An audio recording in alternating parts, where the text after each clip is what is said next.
Les moyens de transport marquent notre vie, avec leurs souvenirs, mais aussi à travers les circonstances qui les ont amenés et les transformations qui se sont produites sur ces moyens.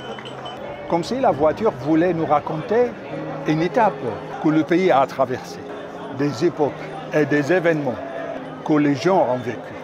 Un matin normal à Bagdad, où je vais au travail comme le reste de la population. Et bien sûr, je traverse le quartier le plus fréquenté de Bab el-Mu'azzam à Bab el-Sharqi, qui est aussi l'un des quartiers les plus anciens de Bagdad, via la rue Al-Rachid. Cette rue a été pavée en 1959, et pour cette raison, de nombreuses maisons ont été démolies. À cette époque, la peintre Lorna Selim vivait à Bagdad, et elle a relaté cet événement à travers de belles peintures dans lesquelles elle rendait hommage à ces vieilles maisons avant leur disparition. Dès mon arrivée à Bab el-Mu'azzam, se révèle devant moi mon moyen de transport idéal, les voitures Volga, qui circulent depuis les années 60 du siècle dernier, transportant les gens entre les deux portes de Bab el-Mu'azzam et Al-Sharqi. Une voiture relativement spacieuse, mais elle est vieille et pourtant elle roule silencieusement et continuellement entre les embouteillages. Le mouvement des gens est tourné sur cette orbite. En plus de son travail inlassable, la voiture Volga est en fait une documentation d'une époque importante de l'histoire de l'Irak. Une époque où l'Irak s'est approché de camps socialistes et au cours de laquelle il est devenu l'un des amis les plus proches de l'ours russe. Après l'effondrement de la monarchie et l'effondrement du pacte de Bagdad, Moscou de Khrouchtchev a embrassé le coup d'État d'Abdelkarim Qassem en 1958. Et puis, il a soutenu l'Irak et l'armée pour que cette belle Volga pénètre dans les rues d'Irak et s'y répande dans cet environnement. Volga, un bon nom qui parle de plus beau fleuve de la Russie. Dans les années 60, les voitures avaient le dos bossu et se déplaçaient à une vitesse énorme, comme s'il s'agissait de chameaux de désert, d'où les gens l'ont appelée la chamelle.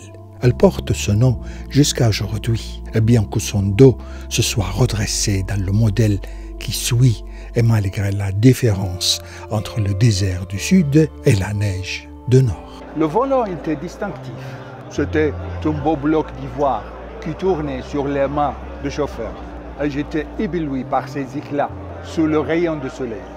Le levier de vitesse était petit et accroché à côté du volant, laissant plus d'espace aux passagers et donnant de bons mouvements au conducteur.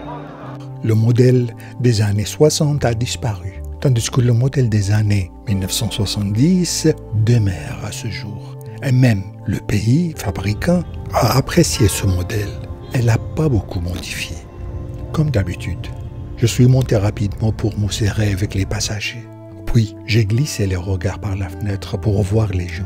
Et le train express de spectacle qui se déroule devant moi pour voir de belles images, de grands mondes centrés sur diverses marchandises, notamment des tissus, des parfums, entre autres.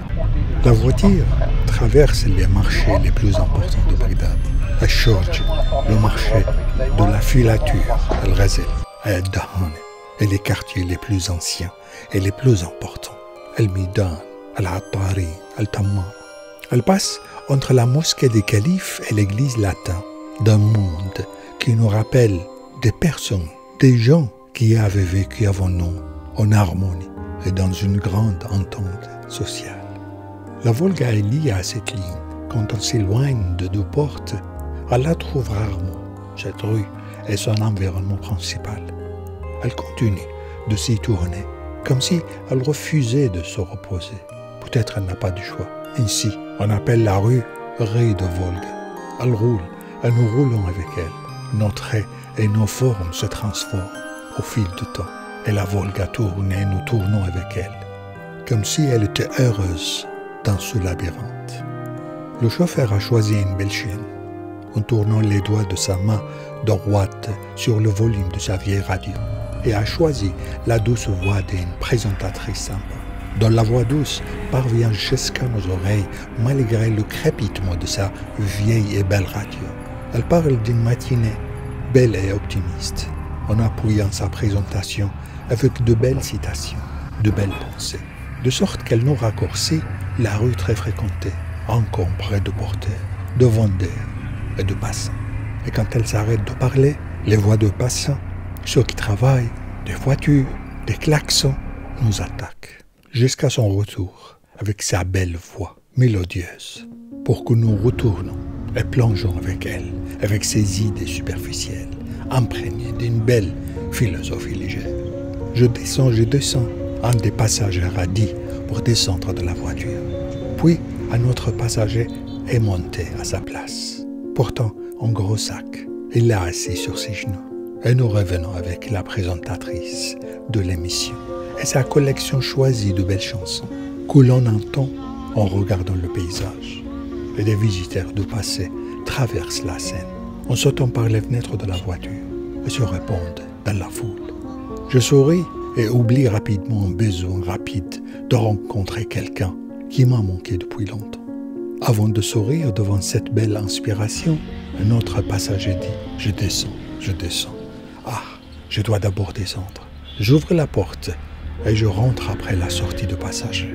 Dans ce mouvement rapide, je constate qu'il a disparu dans la foule. Et je retourne m'asseoir. Et l'endroit devient plus confortable avec le nombre réduit de passagers. Puis, l'embouteillage arrête la voiture. Et des lignes de fumée sortant de l'échappement traversent la fenêtre, de sorte qu'on nous voit l'air passer de son état transparent à son état gris. Nous le traçons et suivons son chemin. Puis il disparaît avec le mouvement de la voiture. Puis nous sortons de la voiture pour se perdre dans le trafic de la ville.